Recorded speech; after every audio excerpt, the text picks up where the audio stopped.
Assalamualaikum warahmatullahi wabarakatuh. Halo semuanya, perkenalkan nama saya Anissa Siti Nurrahma. Saya dari kelas Keuangan dan Perbankan C semester 1. Pada kesempatan ini, untuk memenuhi salah satu tugas mata kuliah Pendidikan Anti Korupsi dengan dosen pengampu Bapak Adi Robit Setian SMM, saya akan menyampaikan materi tentang etika profesi melawan korupsi. Apa sih yang dimaksud dengan etika profesi itu? Etika profesi merupakan cabang etika yang secara kritis dan sistematis merefleksikan permasalahan moral yang melekat pada suatu profesi. Kerap kali, etika itu dilihat sebagai etika terapan, karena merupakan refleksi etika normatif pada masalah-masalah profesi. Pentingnya pembicaraan tentang etika profesi dewasa ini menjadi nyata berkenaan dengan semakin pentingnya peran profesi dalam kehidupan masyarakat. Ada harapan terselubung di balik etika profesi, dengan menemukan landasan-landasan normatif yang mengikat para profesional ketika melakukan tindakan-tindakan profesional. Etika profesi bertujuan agar profesi dapat membangun dirinya sebagai sebuah komunitas moral. Secara metodologis, landasan-landasan normatif yang dimaksud dapat diketahui melalui dua cara. Yang pertama, dengan cara menemukan aspirasi moral sebagaimana terkandung dalam kode etik dan praktik-praktik profesional. Pada langkah ini, kita dapat menemukan kesadaran moral profesional. Namun, langkah ini tidak cukup jika tidak disertai dengan refleksi normatif atas kesadaran moral tersebut. Karena itu, dibutuhkan langkah kedua, yaitu sebuah refleksi etika atas kesadaran moral sebagaimana diungkapkan secara implisit atau eksplisit dalam kode etik dan praktik-praktik profesional. Pada langkah ini, kita dapat menemukan landasan etis atau norma dan orientasi etis yang dibangun bersama oleh komunitasnya. Dengan demikian, pengembangan kode etik profesi dan refleksi etika atas profesi atau landasan-landasan etis dapat mendorong setiap anggota komunitas profesi untuk menjaga secara bersama-sama agar komunitas mereka dipercaya oleh klien dan masyarakat. Beralih ke fondasi etika profesi, janji publik.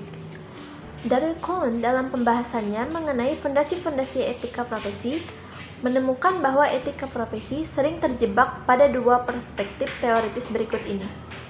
Yang pertama, teori kompetensi keahlian. Banyak profesional yakin bahwa keahlian yang mereka miliki dapat membantu orang lain dan masyarakat. Namun, sebagaimana dikemukakan Daryl Cohen, keahlian saja tidak cukup menjamin kepercayaan masyarakat pada profesional.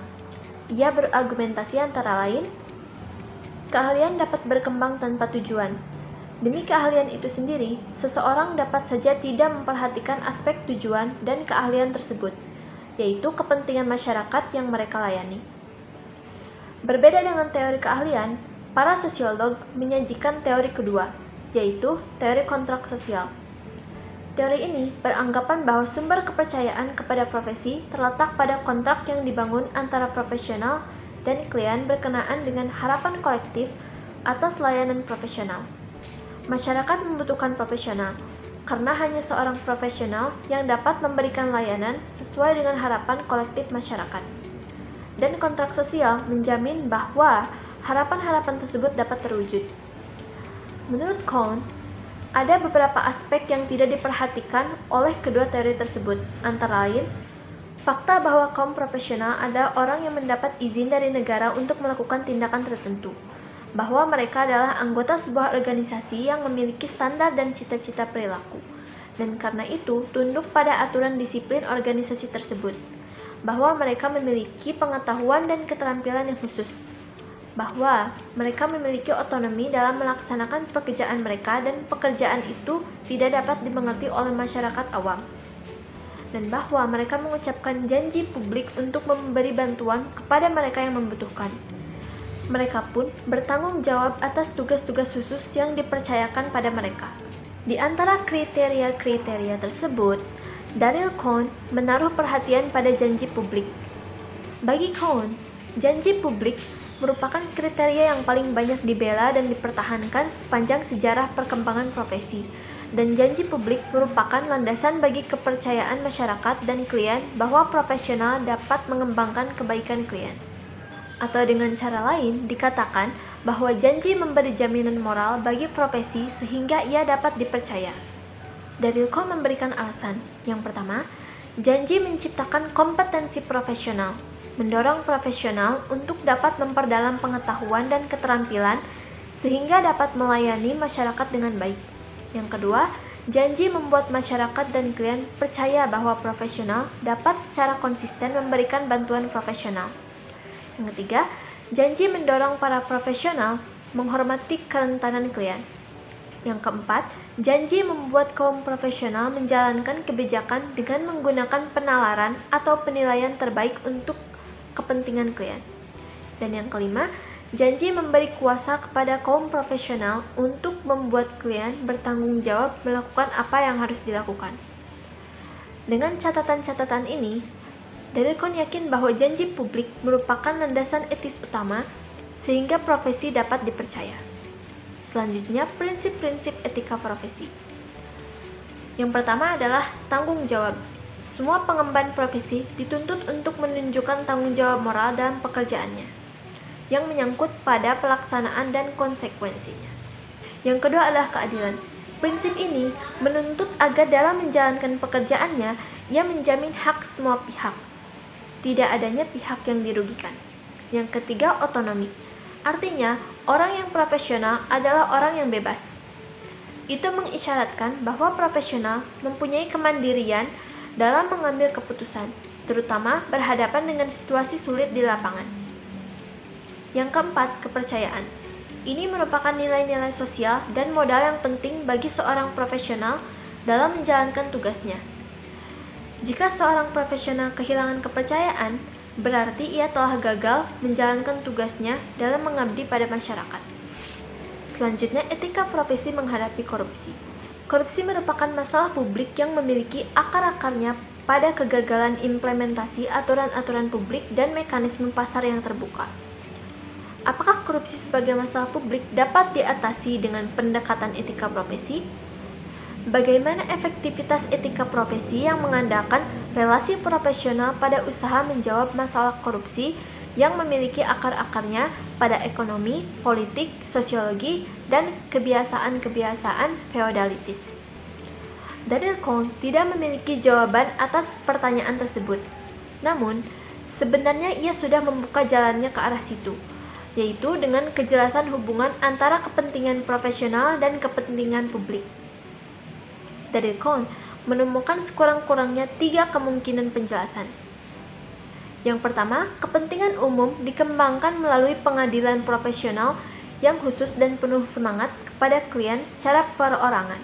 Maksudnya, pelayanan yang baik terhadap klien dengan sendirinya berarti pelayanan kepada kepentingan masyarakat yang lebih luas. Yang kedua, moralitas profesional sama dengan moralitas publik. Maksudnya, seorang profesional memiliki tanggung jawab yang sama baik kepada klien maupun pada masyarakat. Yang ketiga, etika profesional merupakan ungkapan berlakunya moralitas publik yang dilembagakan. Ini berarti tindakan profesional terhadap klien merupakan satu bentuk moralitas publik. Dengan 3 kemungkinan ini, Darilko berpendapat bahwa kaum profesional yang bertindak secara moral pada tingkat profesional memiliki otoritas publik jika mereka menaati syarat-syarat janji yang sudah mereka buat secara publik. Dengan demikian, ada koherensi antara etika profesi dan etika publik atau pelayanan publik etika profesi dapat menjadi landasan untuk menolak korupsi dari segi etika profesi. Untuk menunjukkan hal ini, mari kita lihat apa yang sebenarnya dikatakan oleh Kode Etik Profesi tentang gratifikasi, suap, dan korupsi. Sebagai contoh dalam hal ini, kita bisa berbicara tentang hakim dan jaksa dari organisasi profesi peradilan. Kode Etik dan Pedoman Perilaku Hakim 2009 berbunyi, hakim tidak boleh meminta atau menerima dan harus mencegah suami atau istri hakim, orang tua, anak, atau anggota keluarga hakim lainnya untuk meminta atau menerima janji, hadiah, hibah, warisan, pemberian, penghargaan, dan pinjaman atau fasilitas dari advokat, penuntut, orang yang sedang diadili, pihak lain yang kemungkinan kuat akan diadili, dan pihak yang memiliki kepentingan terhadap suatu perkara. Yang kedua, Kode Etik Perilaku Jaksa 2007 Pasal 4 berbunyi, Jaksa dilarang meminta dan atau menerima hadiah dan atau keuntungan serta melarang keluarganya meminta dan menerima hadiah dan keuntungan sehubungan dengan jabatannya. Dengan contoh-contoh tersebut, kita boleh menyatakan bahwa korupsi merupakan tindakan yang menghancurkan sendi-sendi moral profesional. Tindak pidana korupsi bahkan menghancurkan kepercayaan publik terhadap profesi. Misalnya hakim dan jaksa akan kehilangan reputasi ketika terjebak dalam suap dan gratifikasi. Karena itu, dengan kesadaran masing-masing, komunitas profesi berusaha menolak korupsi dan praktik suap maupun gratifikasi. Beralih ke keputusan etis dan manajemen etik. Secara teoritis, kita boleh mengatakan bahwa setiap keputusan mengandung beberapa unsur, yaitu pengetahuan yang luas tentang masalah, tujuan keputusan, komitmen pada nilai dasar yang dianut oleh profesional, dan keputusan yang diambil harus dilakukan dengan analisis yang mendalam atas fakta-fakta yang ada. Pengambilan keputusan etis merupakan sebuah proses. Laura Hartman dan Joe Desjardins mengusulkan beberapa langkah berikut. Yang pertama, menemukan fakta-fakta. Dengan mengetahui fakta-fakta dan meninjau secara cermat keadaannya akan memberikan kemudahan dalam memecahkan perselisihan pendapat pada tahap awal. Yang kedua, memahami bahwa keputusan yang akan diambil adalah sebuah keputusan moral. Mengidentifikasi isu-isu etis yang terlibat merupakan langkah yang perlu untuk membuat keputusan yang bertanggung jawab. Yang ketiga, melibatkan pihak lain untuk keputusan-keputusan etis. Mempertimbangkan isu-isu dari berbagai sudut pandang orang lain selain sudut pandang sendiri dan selain dari kebiasaan setempat membantu kita dalam membuat keputusan yang lebih masuk akal dan bertanggung jawab. Yang keempat, membandingkan dan mempertimbangkan alternatif-alternatif. Sebuah elemen penting dalam evaluasi ini adalah pertimbangan cara untuk mengurangi, meminimalisir, atau mengganti konsekuensi merugikan yang mungkin terjadi atau meningkatkan dan memajukan konsekuensi-konsekuensi yang mendatangkan manfaat. Dan yang terakhir adalah membuat sebuah keputusan. Membentuk sebuah tanggung jawab untuk kemudian mengevaluasi implikasi dari keputusan yang diambil, memantau dan belajar dari hasil, dan memodifikasi tindakan kita berdasarkan pengalaman tersebut ketika dihadapkan dengan tantangan serupa di masa depan. Apa yang diungkapkan Laura Hartman dan Joe Desjardins dapat membantu para profesional mengambil keputusan etis. Kepandaian untuk mengambil keputusan etis itu tentu membutuhkan manajemen organisasi atau komunitas yang mendukung pemenuhan nilai-nilai anti korupsi. Beberapa organisasi publik di Indonesia meyakini bahwa kita membutuhkan strong compliance dengan beberapa sarana berikut ini. Yang pertama, ketegasan pimpinan atas pilihan-pilihan etis. Artinya, pemimpin perlu menjadi model bagi anggota komunitas atau organisasi. Yang kedua, komitmen yang kuat manajemen tingkat menengah. Komitmen ini dibutuhkan karena merekalah yang dikenal komunitas atau organisasi. Yang ketiga, proses kerja dan bisnis yang tidak menyalahi prinsip-prinsip, di mana organisasi membuat guideline yang praktis dan dapat dijalankan secara tanggung jawab. Yang keempat, implementasi yang terus-menerus disertai dengan pemaksaan untuk melakukan tindakan-tindakan etis. Dan yang terakhir, proses refleksi dan perbaikan terus-menerus atas apa yang sudah dikerjakan dan dijalankan. Proses perbaikan ini dibutuhkan karena selalu ada kemungkinan kesalahan. Dengan demikian, keputusan etis yang bertanggung jawab membutuhkan sebuah konteks organisasi dan komunitas yang mendukung pengembangan nilai-nilai etis anti korupsi. Etika profesi merupakan sebuah refleksi yang dilakukan oleh profesional untuk menunjukkan kepada publik bahwa profesional benar-benar dipercaya oleh masyarakat. Namun demikian, gratifikasi, suap, dan korupsi kerap kali mengalihkan perhatian profesional dari kebaikan layanan mereka kepada kepentingan pribadi. Banyak profesional terjebak dengan hal-hal tersebut. Kesalahan seperti ini pada akhirnya menghancurkan sebuah reputasi profesi dan diri sendiri. Dengan catatan ini, janji publik untuk tidak menerima gratifikasi dan suap harus dimengerti sebagai sebuah imperatif kategoris, sebuah perintah tanpa syarat. Artinya, mau tidak mau harus dilaksanakan. Imperatif ini memang kaku, sebagaimana dikatakan oleh Immanuel Kant. Ketika nilai moral dipertaruhkan, apa yang menentukan bukanlah tindakan yang terlihat, melainkan prinsip ke dalam yang tak terlihat. Itu adalah kewajiban pada dirinya sendiri. Namun, kewajiban itu sendiri menjadi dasar-dasar bagi kepercayaan publik.